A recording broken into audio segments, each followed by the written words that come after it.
Que feriez-vous si on vous disait toute votre vie que vous n'êtes pas assez? Vous n'allez pas croire ce que cette fille a fait pour s'intégrer. Dans un village caché entre montagnes et rivières puissantes, la beauté des femmes était célébrée comme un don divin.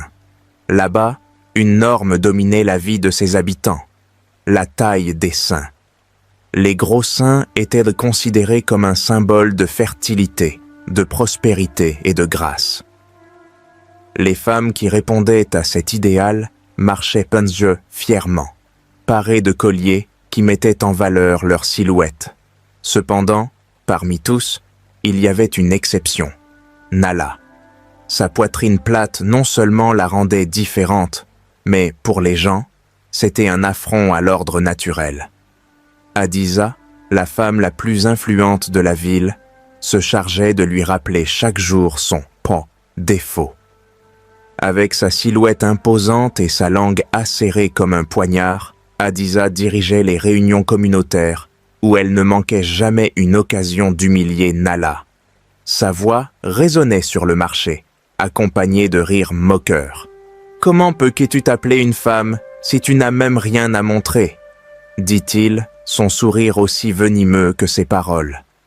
Chaque commentaire était une blessure ouverte pour Nala, mais les paroles d'Hadiza n'étaient pas son seul tourment. Dans l'intimité de sa maison, il affronte un ennemi plus cruel, son propre reflet. Lorsqu'elle se regardait dans le petit miroir de sa chambre, elle voyait non seulement son corps, mais aussi l'écho des moqueries et le poids de son insécurité. Son esprit répétait encore et encore « Vous n'êtes pas assez, vous ne le serez jamais ». Le désir de s'intégrer grandit en Nala comme une vigne qui étranglait son esprit. En secret, elle pratiquait la marche comme Hadiza, essayait de porter avec fierté les colliers que les autres portaient, et imitait même la posture hautaine des autres femmes. Mais rien ne pouvait changer la réalité qu'il voyait dans le miroir. Le vide dans sa poitrine semblait refléter le vide dans son cœur. Nala rêvait d'un monde différent, où sa valeur ne dépendrait pas de son apparence. Cependant, son désir d'acceptation était si grand qu'elle était prête à tout pour y parvenir, même si cela impliquait de risquer sa propre vie. Chaque soir, avant de s'endormir, il regardait les étoiles et se demandait « Qu'est-ce que je fais de mal? Que puis-je faire de plus pour être comme elle ?» Ce que Nala ne savait pas, c'est que son désir de s'intégrer la conduisait sur un chemin sombre. Bientôt, il ferait face non seulement au jugement du peuple, mais aussi à un danger qui mettrait sa vie à l'épreuve. Et même s'il ne l'avait pas encore compris, ce combat définirait qui il était vraiment. Que fera Nala pour réaliser ce à quoi elle aspire? Avant de continuer, cliquez sur le bouton « Abonnez-vous » et aimez la vidéo. Le marché était en effervescence avec des voix et des rumeurs. Mais cet après-midi-là, Nala a entendu quelque chose qui l'a fait s'arrêter net. Les femmes ne parlaient à voix basse d'Akanke, un guérisseur qui, disait-elle, pouvait exaucer tous les vœux, même les plus impossibles. Les détails étaient vagues, mais ils étaient tous d'accord sur une chose, leur magie avait toujours un prix. Pour Nala, ces mots étaient une lueur d'espoir. Enfin, elle pourrait être comme les autres. Sans hésiter, Nala se dirigea vers la périphérie du village, là où se trouvait la cabane d'Akanke. Lorsqu'il arriva, l'endroit lui donna un frisson. Des herbes pendaient au plafond et d'étranges symboles étaient gravés dans le bois des murs. Une silhouette voûtée apparut dans l'obscurité et sa voix rauque la salua. « Qu'est-ce que tu cherches, ma fille ?» demanda Akanke, avec un ton qui semblait mêler curiosité et moquerie. Nala, le cœur battant dans sa poitrine, répondit « Je veux de gros seins comme les autres femmes. Je veux être acceptée. » Akanke la regarda avec un mélange de pitié et d'amusement. Ses dents jaunes ressortèrent dans un sourire sinistre alors qu'il sortait un petit flacon rempli d'un liquide sombre et épais. « Je peux te donner ce que tu veux. a déclaré Akanke. Mais tout a un coût. La beauté que vous recherchez n'est pas gratuite. Chaque jour que vous le portez, quelque chose en vous se fanera. L'avertissement restait en suspens, mais Nala l'entendit à peine. Le désespoir de tant d'années l'avait aveuglé. Il prit la bouteille et, sans hésitation, accepta le marché. Akanke lui a dit qu'il devrait le boire à la lumière de la pleine lune. Cette nuit-là, Nala attendit avec le breuvage dans les mains, ses pensées partagées entre l'excitation et la peur. Lorsque la lune atteignit son point culminant, il but le liquide, sentant une chaleur torride parcourir son corps. Sous ses yeux, sa poitrine commença à se transformer. Pour la première fois, son reflet dans le miroir lui sourit. Finalement, elle ressemblait aux autres femmes. Cependant, alors qu'il admirait sa nouvelle silhouette, quelque chose de profond dans son âme remua. Une ombre sombre semblait s'être installée en elle, mais Nala décida de l'ignorer. Il avait obtenu ce qu'il avait toujours voulu. Nala avait hâte de sortir le lendemain et de se montrer au monde. Il traversa le marché la tête haute, sentant pour la première fois que les regards n'étaient pas moqueurs, mais admiratifs. Les femmes la regardaient avec surprise, tandis que les hommes s'arrêtaient de plus d'une fois pour la regarder. Même Adissa, la cruelle chef du village, semblait sans voix en la voyant passer. Pour la première fois, Nala se sentait à sa place, comme si elle était reconnue. Cependant, cette nuit-là, en rentrant chez lui, quelque chose d'étrange s'est produit. Alors qu'il essayait de s'endormir, une douleur lancinante lui parcourut la poitrine, puis l'abdomen, comme si quelque chose en lui changeait. Elle se réveilla trempée de sueur, avec une étrange sensation de vide dans la poitrine. Mais elle attribuait cela à la fatigue et à l'excitation de la journée. Je ne voulais pas trop y penser. Il avait obtenu ce qu'il voulait, et rien ne pouvait ternir sa victoire. Les jours passèrent, et tandis que Nala profitait de sa nouvelle vie, de petites choses commencèrent à s'effondrer. Les plantes de leur maison, qui étaient d'âne et toujours en fleurs, ont commencé à se faner sans raison apparente. L'eau qu'il buvait lui semblait plus amère, et chaque nuit, les douleurs revenaient de plus en plus intenses. Mais ce qui la dérangeait le plus, c'était le sentiment croissant de déconnexion de son environnement. Ce qui lui apportait autrefois de la joie, la rivière, les montagnes, les rires du marché, semblait désormais lointain, comme si une partie d'elle disparaissait lentement. Une nuit, incapable de supporter la douleur, Nala décide de retourner à la cabane d'Akanke. L'obscurité de la nuit semblait plus profonde que d'habitude, et les bruités de la forêt lui donnaient le sentiment d'être observé. À son arrivée, il trouva le guérisseur assis devant un feu qui crépitait étrangement, comme s'il dansait au rythme d'anciens secrets. Akanke leva les yeux et, avec un sourire à glacer le sang, demanda « Tu le regrettes, ma fille ?» Nala, les larmes aux yeux, s'agenouilla devant elle. « Quelque chose ne va pas. Je me sens faible, déconnecté. C'est comme si je perdais des parties de moi-même. Qu'est-ce que tu m'as fait ?» Akanke eut un rire rauque. « Je t'avais prévenu que tout a un coût. Chaque jour où vous portez cette beauté empruntée, votre esprit se fanera comme une fleur sans eau. Mais ne vous inquiétez pas, vous pouvez toujours vous libérer si vous êtes prêt à sacrifier davantage. » Le désespoir de Nala lui serra la gorge. Akanke lui proposa deux options, rompre le pacte et revenir à sa forme originale, perdant le respect et l'acceptation qu'il avait finalement trouvée, ou continuer avec sa nouvelle apparence en échange d'une part encore plus grande de son essence. Si vous choisissez de rester tel que vous êtes, vous perdrez non seulement votre lien avec le monde, mais aussi avec votre propre reflet. Vous serez l'ombre de vous-même, parfaite à l'extérieur, mais vide à l'intérieur. Nala a quitté la cabane en sentant le poids de votre choix, Les mots d'Akanke résonnaient mais dans son esprit, alors que la douleur dans sa poitrine s'intensifiait. Cette nuit-là, devant le miroir, il remarqua quelque chose d'effrayant. Même si son reflet était toujours aussi beau, ses yeux ne brillaient plus comme avant. Pour la première fois, elle s'est demandé si le prix de s'intégrer valait plus que la valeur d'être elle-même.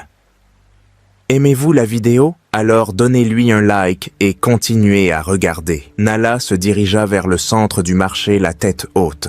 Les regards qu'elle évitait auparavant la suivaient donc désormais avec étonnement. Les femmes, qui habituellement murmuraient dans des critiques, s'approchaient timidement de lui demandant comment il avait réussi à se transformer. Les hommes l'admiraient ouvertement, et Hadiza, toujours confiante en son pouvoir, semblait déconcertée. Pour la première fois, Nala a ressenti ce que c'était que d'être acceptée. Cette nuit-là, alors qu'elle se reposait dans sa petite maison, le vide qui la tourmentait auparavant semblait céder la place à une joie inattendue. L'écho des rires et des louanges de la journée remplissait cet espace de chaleur. Lorsqu'elle se regardait dans le miroir, elle ne voyait plus la jeune fille rejetée du passé. Maintenant, je voyais quelqu'un qui avait réalisé l'impossible. Les jours suivants, Nala a commencé à remarquer à quel point sa vie se transformait au-delà des apparences. Les femmes de la ville venaient non seulement par curiosité, mais aussi par admiration. Ils lui ont demandé conseil, ils ont avoué leurs insécurités, et pour la première fois, Nala ne se sentait pas seule. Cette connexion qu'il avait toujours désirée semblait s'épanouir autour de lui, et pendant un instant, il pensa que le sacrifice en valait la peine. Lors de la réunion municipale suivante, Hadissa a essayé de la ridiculiser devant tout le monde, mais quelque chose d'inattendu s'est produit. Les mêmes femmes qui étaient auparavant restées silencieuses se sont levées pour la défendre. « Nala est l'une des nôtres », dit fermement l'un d'eux. « Sa force et sa beauté nous inspirent. » Hadissa, incapable de répondre, recula pour la première fois. Nala ressentit un élan de puissance, non pas à cause de sa nouvelle apparence, mais à cause du respect qu'elle avait gagné. À ce moment-là, il a compris que sa décision avait non seulement transformé sa vie, mais aussi la dynamique de la ville. Cette nuit-là, Nala s'occupait de son jardin comme elle le faisait habituellement, mais cette fois, les fleurs qu'elle touchait semblaient se faner plus vite qu'auparavant. Même si de nouveaux surgissaient autour de lui, ils étaient vus de plus faibles, moins dynamiques. Ses mains, maintenant plus pâles, lui paraissaient étranges, même à elle-même. Pendant un instant, un doute lui traversa l'esprit, mais elle l'étouffa rapidement, se rappelant que tout cela faisait partie du prix qu'elle était prête à payer. Tandis que les étoiles brillaient au-dessus d'elle, elle pensa à l'avertissement d'Akanke. Le vide qu'il ressentait parfois dans sa poitrine était indéniable, mais il n'allait pas laisser cela éclipser ce qu'il avait gagné. Maintenant, il la regardait avec respect, voire admiration, et ce sentiment l'enveloppait comme une couverture chaude, peu importe ce qu'il avait sacrifié. Ou, oui, allongée sous le ciel nocturne, elle essayait de se convaincre qu'elle avait tout, que le sacrifice était un petit prix pour l'acceptation et le changement chez les gens qui l'entouraient. Mais au fond d'elle, une voix persistante lui murmurait que quelque chose en elle s'effondrait, même si elle faisait de son mieux pour l'ignorer. Avec un sourire serré sur le visage, il ferma les yeux, espérant qu'à l'aube, les fruits de sa décision suffiraient à faire taire l'inquiétude de son âme. Les jours passaient, et Nala sentait que quelque chose en elle se brisait de plus en plus. Son corps, bien que désormais admiré, était un rappel constant du sacrifice qu'il avait consenti. Les nuits étaient les pires. Dans le silence, la solitude devenait insupportable. Ces fleurs fanées n'étaient là que le reflet physique de ce qu'il ressentait dans son âme. Malgré les regards et les soupirs qu'il provoquait sur son passage, il ne trouvait pas la paix. L'effondrement s'est produit un après-midi au marché. Nala, alors qu'elle tenait un panier, sentit ses jambes céder et sa vision s'assombrir. Il tomba au sol sous les regards de tous qui murmurèrent de surprise. L'espace d'un instant, son monde s'effondra au ralenti. Avant de continuer, partagez cette vidéo maintenant avec vos amis. Lorsqu'elle ouvrit les yeux, elle se trouvait dans un endroit qu'elle ne reconnaissait pas, enveloppée dans une faible lumière. Devant elle se dressait une figure majestueuse. Nyamé, l'esprit de la nature. « Nala, ma fille, qu'as-tu fait ?» dit Nyamé d'une voix grave, mais pleine de compassion. « Je voulais juste être comme les autres. Je voulais juste être acceptée. » a-t-elle répondu en larmes. Nyamé secoua lentement la tête. « Tu as oublié qui tu es. La beauté que vous recherchez n'est pas dans votre corps, mais dans votre essence. Votre vraie valeur est immuable. Si vous n'agissez pas, vous perdrez tout ce que vous êtes. » Nala se réveilla en sursaut. Il était de retour dans son lit, mais les mots de Nyamé résonnaient dans son esprit comme un écho sans fin. Je ne pouvais pas continuer à vivre ainsi. Il a dû faire face à la source de tout, Akanke. En arrivant devant la cabane du guérisseur, Nala était méconnaissable. Sa peau était cendrée, ses yeux ternes et l'énergie qui la caractérisait autrefois semblaient s'être évaporés. Akanke la regardait silencieusement, tandis que Nala demandait d'une voix tremblante « Je veux annuler ça. Je ne peux pas continuer comme ça. » La guérisseuse poussa un profond soupir et la regarda avec un mélange de tristesse et de compréhension. « Tu as toujours eu la réponse, Nala. La vraie libération consiste à accepter qui vous êtes et à remettre en question les normes qui vous oppriment. Le sort ne vous a pas complètement changé. Cela n'a fait qu'amplifier ce qui était déjà brisé en vous. » Akanke lui proposa une nouvelle concoction. En le buvant, Nala sentit une vague d'émotion parcourir son corps. Son apparence redevint ce qu'elle était avant le sort, mais cette fois, quelque chose était différent. Au lieu de la honte, il y avait une profonde fierté. L'acceptation ne venait pas de l'extérieur, mais de sa propre âme. De retour au village, Nala sentit les regards. Il n'était plus d'admiration, mais de confusion et d'incrédulité. Lors d'une réunion, il s'est levé avec détermination et a déclaré « Toute ma vie, j'ai voulu m'intégrer, être comme toi. Mais maintenant, je vois que le problème ne venait pas de moi, mais de ce que nous avons laissé nous définir. Pourquoi continuons-nous à laisser ces normes nous diviser? Notre force ne réside pas dans notre apparence, mais dans la manière dont nous nous soutenons mutuellement. » Ces paroles résonnèrent, mais avant qu'il ait pu terminer, Adisa se leva avec un sourire froid et calculateur. « Et pour qui te prends-tu pour venir ici nous donner des leçons ?» dit-il d'un ton sec. « Il y a des choses que tu ne comprendras jamais, Nala, des choses auxquelles vous êtes maintenant trop faible pour faire face. » La tension remplissait l'air. Soudain, un homme fait irruption dans la réunion, haletant. « Il se passe quelque chose dans la cabane d'Akanke !»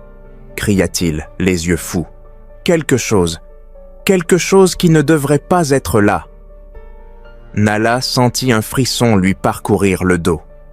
Il savait qu'il y avait autre chose, quelque chose qu'Akanke ne lui avait pas dit. Et maintenant, les ombres de l'inconnu l'appelaient à nouveau. La douleur indescriptible qui parcourait la poitrine de Nala semblait sans fin. Avec une sensation d'évanouissement, son corps céda et elle tomba au sol, faible et impuissante. Un vide profond la consumait, une sensation non seulement physique, mais aussi spirituelle. La foule commença à l'entourer, les murmures se transformèrent en cris alarmés, mais personne ne savait quoi faire, quoi penser. Cette jeune femme qui avait ébloui par son apparence gisait maintenant, effondrée. Dans la foule, Akanke est apparu. Son visage était sérieux, sans aucune trace de compassion, et ses yeux brillaient d'une sagesse inébranlable. Il s'approcha de Nala et, sans se presser, murmura « Je t'avais prévenu, ma fille. Maintenant, vous payez le prix de ne pas écouter. » Nala, à peine capable de lever les yeux, sentit les mots d'Akanké transpercer son âme. L'éclat qu'elle avait recherché, l'admiration qu'elle avait gagnée, non seulement s'estompèrent sous ses yeux, mais la laissèrent vide, déconnectée d'elle-même. La beauté superficielle, les éloges vides de sens, tout cela n'avait été qu'une illusion. Et maintenant, ce sortilège qui l'avait transformée en une silhouette éblouissante avait montré son prix. Un vide profond que rien ni personne ne pouvait combler. Mais le plus choquant, c'est que toute la ville commençait à comprendre ce qui se passait réellement. Les femmes qui l'admiraient autrefois, avec envie, les hommes qui la désiraient en soi, tous commencèrent à comprendre ce que Nala avait fait et ce que cela lui avait coûté. Les mi-regards d'admiration se tournèrent vers la perplexité, puis vers des murmures d'inquiétude. Nala, non plus la jeune femme désirée, mais la femme brisée, était désormais un exemple vivant du prix à payer pour la vanité. Hadiza, toujours imposante, regardait de loin, et, pour la première fois, elle ne pouvait cacher l'incertitude sur son visage. Il n'y a pas eu de victoire lors de la chute de Nala. Il y avait quelque chose de bien plus grand que la simple rivalité. En voyant Nala ainsi, quelque chose en elle changea. Un doute s'installa dans son cœur. Je n'avais jamais réfléchi aux conséquences de ce que signifiait réellement rechercher la perfection extérieure. Avec la dernière étincelle de son énergie, Nala releva la tête, regardant Akanké, les yeux remplis de regret. « Vous m'avez pris plus que je ne pouvais l'imaginer. La beauté, l'apparence, elles ne valent rien si je ne suis pas moi-même. Que dois-je faire maintenant ?» Akanké, sans ajouter un mot, la regarda fixement avant de se retourner et de se diriger vers la foule. « La vie est un cycle, ma fille. Ce que vous avez fait, vous l'avez appris. Mais il ne suffit pas de le comprendre, il faut l'accepter. Ce n'est que lorsque vous accepterez qui vous êtes, avec toutes vos imperfections, que vous serez plus fort qu'avant. La vraie beauté n'est pas ce qu'on voit, mais ce qu'on porte dans l'âme. » Et sur ces mots, Akanké disparut dans la foule, laissant Nala seule, le regard perdu et le cœur encore plein de confusion. Mais quelque chose avait changé en elle. Une résolution commença à se former dans son cœur. Il lui fallait retrouver sa véritable essence, celle qui ne dépendait ni des autres, ni de son apparence, ni des jugements des autres. La transformation de Nala n'était pas seulement personnelle, mais publique.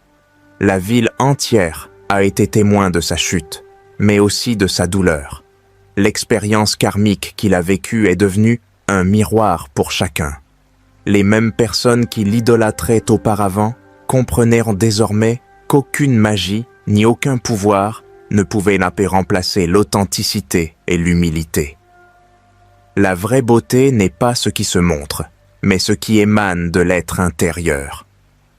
Dans les jours qui suivirent, l'attitude de la ville changea. Ceux qui étaient autrefois attirés par la superficialité ont commencé à voir les choses différemment. Les femmes, qui rivalisaient auparavant pour attirer l'admiration des autres, ont commencé à remettre en question l'importance de cette admiration. Les hommes, qui avaient idéalisé leur beauté, ont commencé à reconnaître l'importance de ce qui comptait vraiment, le caractère et l'essence. Même Hadiza, la femme qui semblait avoir tout gagné, a dû réfléchir à ce qu'elle avait réellement perdu, en recherchant toujours la perfection extérieure. De son côté, Nala a entamé un processus de guérison. Les fleurs dont je prenais soin auparavant, celles qui se fanaient toujours faute de véritables soins, ont recommencé à fleurir, de manière plus humble et authentique.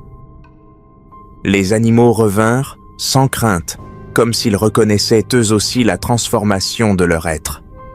Et Nala, bien qu'encore fragile, a commencé à marcher avec une nouvelle vision du monde, dans laquelle la beauté extérieure n'avait plus de pouvoir absolu, mais c'était l'authenticité et l'acceptation personnelle qui lui donnaient vraiment de la force. La ville entière, reflétant le changement de Nala, a commencé à valoriser davantage l'honnêteté et l'humilité. Les sourires sont devenus plus sincères et les actes de gentillesse se sont multipliés. La leçon que Nala avait apprise au prix de tant d'argent avait été transmise à tout son entourage, transformant la communauté en un lieu où la vraie beauté ne se mesurait plus par l'apparence, mais par l'âme. Activez la cloche de notification pour plus d'histoires comme celle-ci. Jusqu'à la prochaine fois.